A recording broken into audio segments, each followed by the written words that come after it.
pressure cutout active, so that means we got a problem.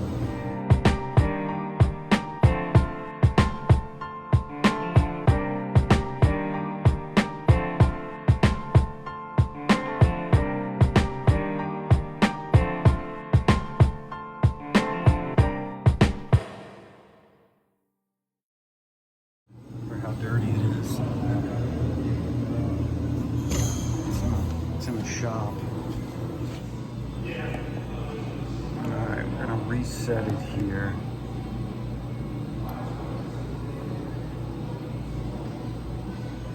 I put a compressor in it back in 2018.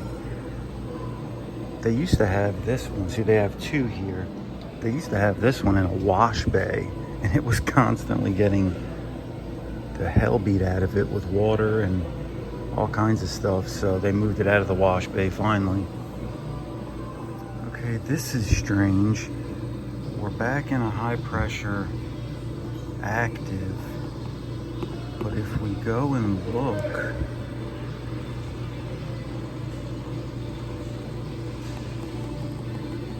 where am I at? Sorry guys, I'm new to these.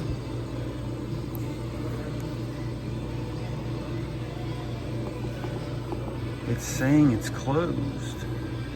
Here, high pressure cutout switch closed. So that's weird.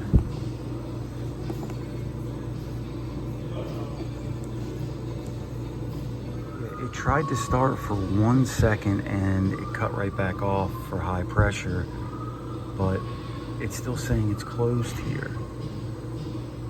So we're gonna try to find where the high pressure switch connects at and see if we can, for service purposes, bypass it and see if it's actually the switch or the board.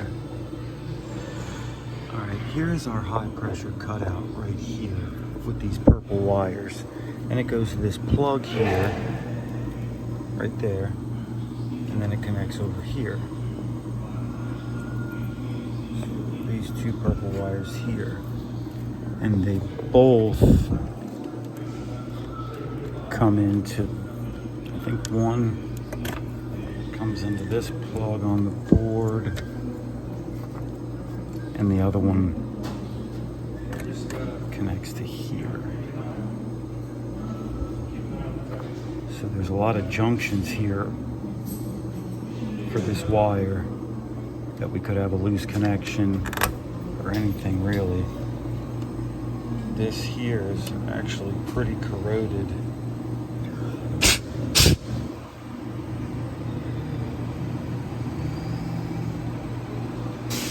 I'm thinking it's probably the board, considering it's saying that it's closed. The display thinks it's closed, but it's really not.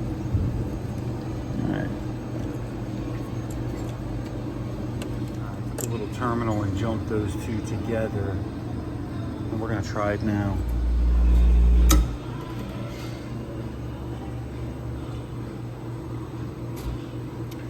Also,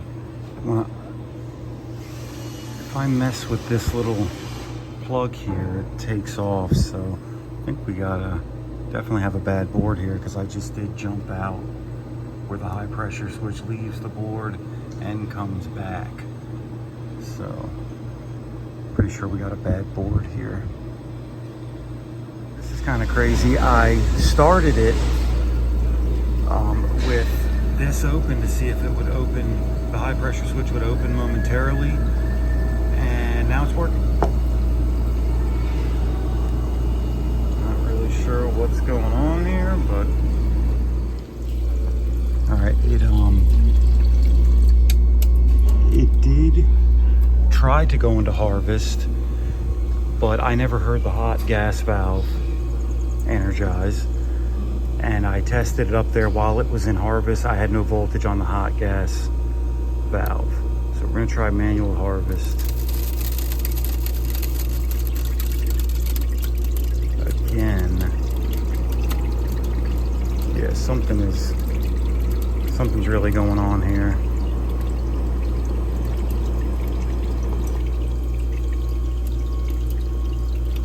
Something weird is going on here. I think this board is doing all kinds of craziness.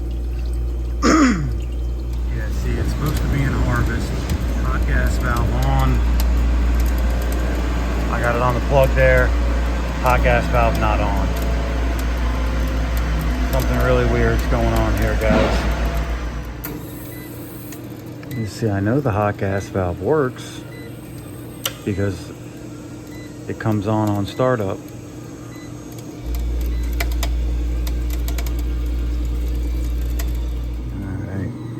Get the model and serial, and we'll call United Refrigeration, see if they have a board. Give me a call right back with the price and availability on the board for that Indigo ice machine. This is for the States, so they need like a quote. It's not going to get done today because it's got to go through like different people for approval. It's a pretty stupid process, but I don't know, it might, but I don't see the main guy here. So sometimes he can give approval if it's under a certain dollar amount. And honestly, sometimes, you know, just to get it approved, we'll just get underneath that dollar amount if we're close to it. Now, of course, if it's like way over, you know, we're not going to lose money on it. But if we're within $100 or so, you know, maybe $80 or less, then we'll just go ahead and put it underneath the threshold. So just to get it approved, just to get it done, you know, no sense in waiting 3 or 4 days and then have to make a return trip out here. Might as well just, you know, knock the whatever amount of money it is off to get it underneath this threshold. You know, it's the cost of doing business though. Yeah, so that board's going to be $531 cost, so that's going to be over their threshold. I think their threshold is somewhere around $800 or so. After my markup labor, it's going to be over it. It's going to be too far over where I won't be able to wiggle it out. So, but all right, we'll just have to quote it and come back. You guys, I originally filmed that on April 18th. It is June 10th today, and I'm just going back to replace it. Not because of us, because that's how slow quotes get approved from the state. Let's go put this board on. All right, guys, we are finally back to replace this control board. We have our USB, and we're exporting all the data off of this board onto the USB. So when we put our new control board back, we can import it off the drive straight back into the machine. So this will take a few minutes here. We'll let it do its thing.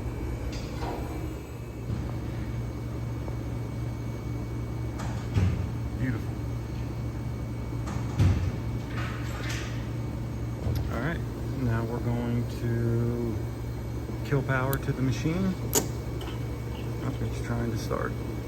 We'll kill power to this machine and then move forward with the board replacement. All right, I'm gonna take my flash drive back off, which has all the info from my old board. And yeah, we're gonna disconnect everything and then put everything back. Gonna get some good video and pictures here to make sure I don't mess anything up. Everything looks like it goes back pretty much the same, except these ones, but they are labeled T1, T2, T4, T3, so I should be able to put all those back pretty easily. So, all right, let's get everything disconnected. All right, got our new board in, got our drive in. Let's go to replace control board. USB setup. Insert drive. Let's go.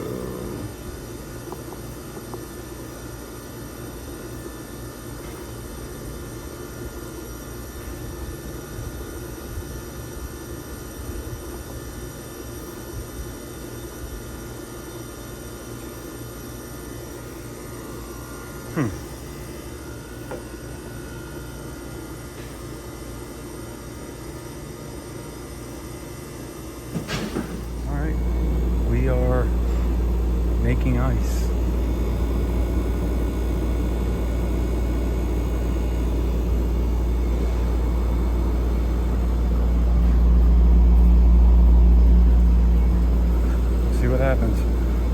went through the USB process. I'm guessing it loaded by itself. I'm not sure what happened, but everything was already on the display, so we'll let it do its thing. Maybe it loaded automatically, I'm not sure. I've never done one before, so I was just going by the directions, and everything, model, serial, all that was already on here. So alright, I went to do other stuff. Looks like it dropped at least one load. That's good, maybe two. So that looks more like 2 loads, but very cool.